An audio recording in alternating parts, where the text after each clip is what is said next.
Shri Akash Tripathi is an IS officer of the 1998 batch, Madhya Pradesh cadre.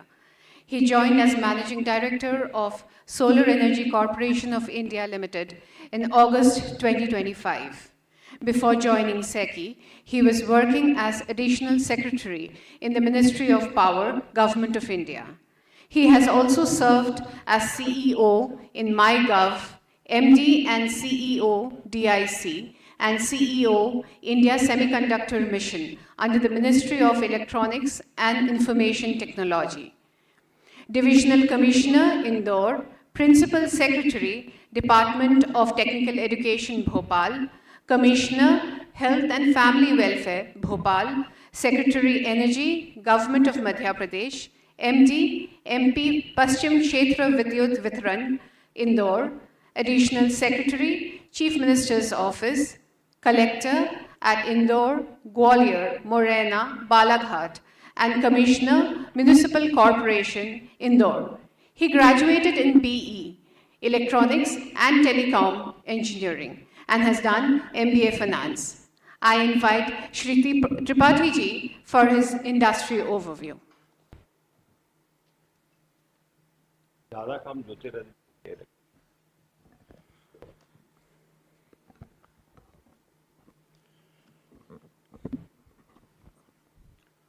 Honorable Minister, New and Renewable Energy, Food and Consumer Affairs, Secretary MNRE, Shri Santosh Sharangi ji, President WIPPA, Shri Parag Sharma ji, other distinguished members of WIPPA. At the outset, I would like to give my heartiest congratulations to WIPPA for completing 13 years very successfully. And they have been instrumental in the policy advocacy in the RE sector, specifically in the wind power sector. Though WIPPA stands for Wind Independent Power Producers Association, but if I break it, it is Wind PPA.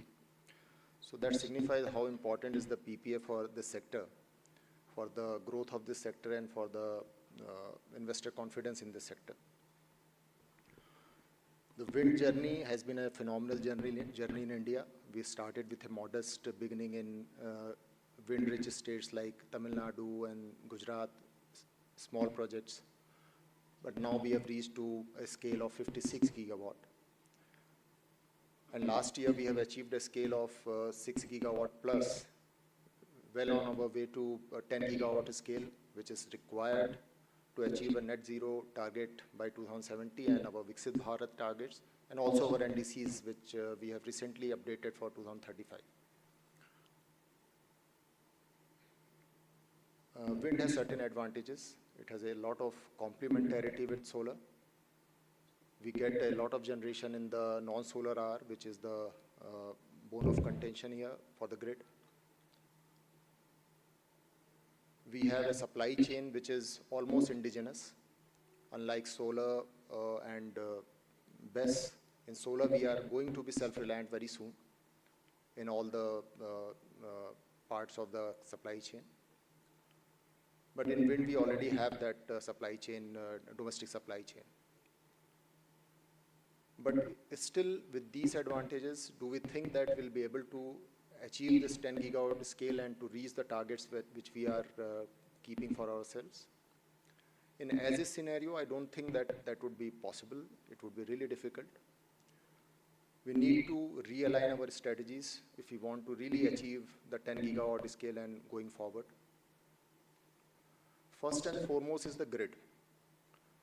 In the presentation which was made by Mr. Parag, the DSM band was shown as a problem. So we feel that it's a problem and it is really jeopardizing the revenue stream of wind power developers. But we have to look at the grid manager's perspective also. With a lot of RE integration, we need to think about the grid stability also and how we can facilitate that RE integration into the grid. For that, I feel that we should move more and more towards FDRE, which is firm and dispatchable RE. so that grid managers are also at ease that RE is not disturbing the grid, and we have a stable grid for power supply.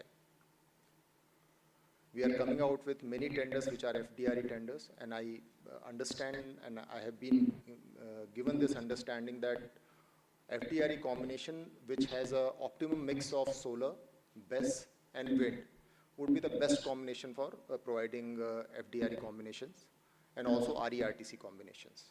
So I would encourage wind power developers that they must participate in such FDRE bids.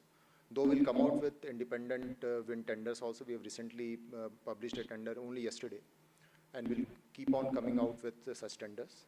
But they must also look at such FDRE tenders. Whenever we talk about BESS and PSP, we always think of solar plus BESS or solar with PSP. We never talk about wind with PSP and wind with BESS. It is time now that we think on those lines also. Maybe the modeling may be different, but it might be a feasible mix. Similarly, as far as forecasting tools are concerned, we know that IMD is not having those advanced tools which we are referring to for Germany and other European countries. But we as developers should also invest in such forecasting technologies, forecasting tools, so that we can manage that DSM band successfully. Though it would be really difficult to achieve that in a very short span, and it is very justified that we postpone these imposition of band to such times when you can factor in those costs into your bids. We are making efforts on that. Honorable Minister has made it very clear in a meeting that those DSM bands should be for the prospective bids, not for the retrospective bids. Similarly, if you look at other things, repowering is one of the crucial things at which our wind power developers should look at. We know that in wind, ROW issues are now cropping up at various places. So to mitigate that challenge, repowering is a good solution. By replacement of lower efficiency old turbines with high efficiency, higher capacity turbines, we can effectively, with the same land footprint, have much more generation, and that would be more cost effective also. So we would actually look at repowering at a big way. Similarly, new market instruments we should look at. We have recently floated a CFD bid, the contract for difference bid. You must be knowing that in Europe and UK, much of the RE adoption has happened through CFD bids. So we have started doing that, and we would like to accelerate it further. But your participation is required in such market-based instruments. Also, ancillary markets we are pushing for, and I think in future we'll be moving forward in those directions also. Also, we have a great offshore wind potential also. We have floated bids earlier, but somehow because of the supply chain issues and other issues, those bids were not successful. We are amending the bid right now, and in the foreseeable future, we'll be coming out with those bids also. We need to develop that offshore wind scenario also here in India. We have close to 70 gigawatt plus offshore wind potential, and we must capitalize on it. So these are the few things in which I think that if we realign our strategy in these directions, we'll be able to achieve 10 gigawatt or even bigger scale per year, and to reach our ultimate targets of net zero and NDC targets. Thank you. Jai Hind.